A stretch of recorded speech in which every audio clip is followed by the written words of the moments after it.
A sutra se priključite danu generalne gimnastike koji će se održati na terenima Sokolskog doma u Novom Sadu od 11 časova. Šta ćete tamo imati priliku da vidite, čućemo od Dejana Dejanovića iz Sokolskog društva Vojvodina. Dobro jutro i dobrodošli u jutarnji program. Hvala što ste me pozvali i dobro jutro svim gledalcima. Dakle, šta ćemo videti u stvari na danu generalne gimnastike? Dan generalne gimnastike već 12 godina u ovo vreme se održava i vidjet ćemo veliki broj dece na otvorenom sportskom terenu Sokolskog društva Vojvodine.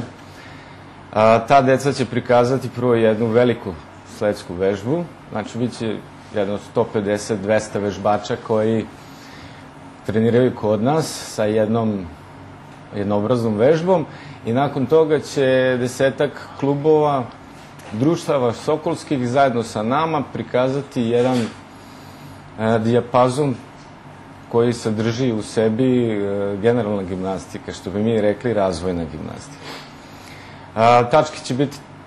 Nastupi će biti po 5 minuta i mislim da će biti veoma interesantno da se vidi šta se to radi u gimnastici, ali ne sportskoj, već gimnastici za sve.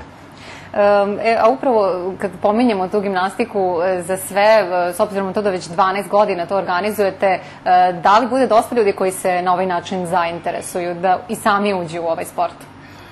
Pa sama manifestacija se vidi sa spolja i mediji koji nas isprate i sam naš rad je dovoljna reklama za sve to. Naravno, poveća se broj nakon toga, ali se uvek pravi na kraju te godine kao završna priredba jedna. Sada kad smo već kod rada, vratili ste se sa nedavno održanog evropskog prvenstva u gimnastici koje je bilo u Sofiji. Bilo je to sasvim dobrih rezultata.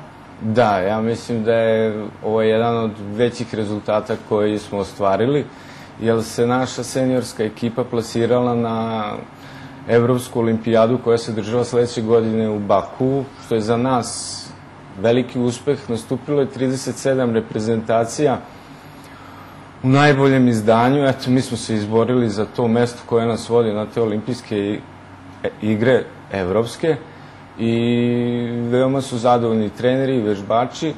I moram spomenuti i juniorsku ekipu, mada je bila najmlađa, ali ostvarila je veoma dobro mesto, negde oko sredine, tako da je, kako bih rekao, ceo put u Sofiju se isplatio i za vežbače, i za trenere, i za savez, i za gimnastiku. I šta podrazumeva uspeh na Evropskoj olimpijadi?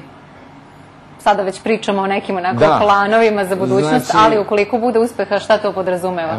Odgovorit ću kao svaki trener da ono što je trenirano u sali se odvežba bez nekih velikih grešaka tamo. Ono što znamo, ne možemo više od toga, ali može se uvek desiti neki kiks, pa treneri kažu samo da se odvežba kako se vežbalo kod kuće i bit će sve okej.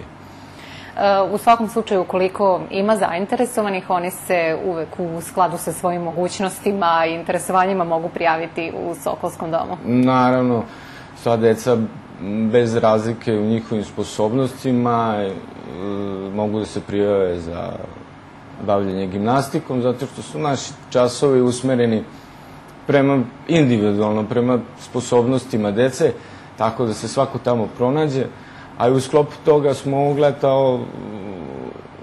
imamo kamp atraktivnih sportova, što će biti možda interesantno. Spojili smo 3 sporta, gimnastiku, plivanje i jahanje, i u pauzama smo ubacili aktivnosti tipa slikanje, engleski jezik. Ono što je interesantno, taj jedan mali ciklus traje 5 dana, gde deca se upoznaju sa nekim, recimo, sportovima ili aktivnostima koje nisu imali prilike, recimo, i to je interesantno što će biti preko raspusta u našem društvu.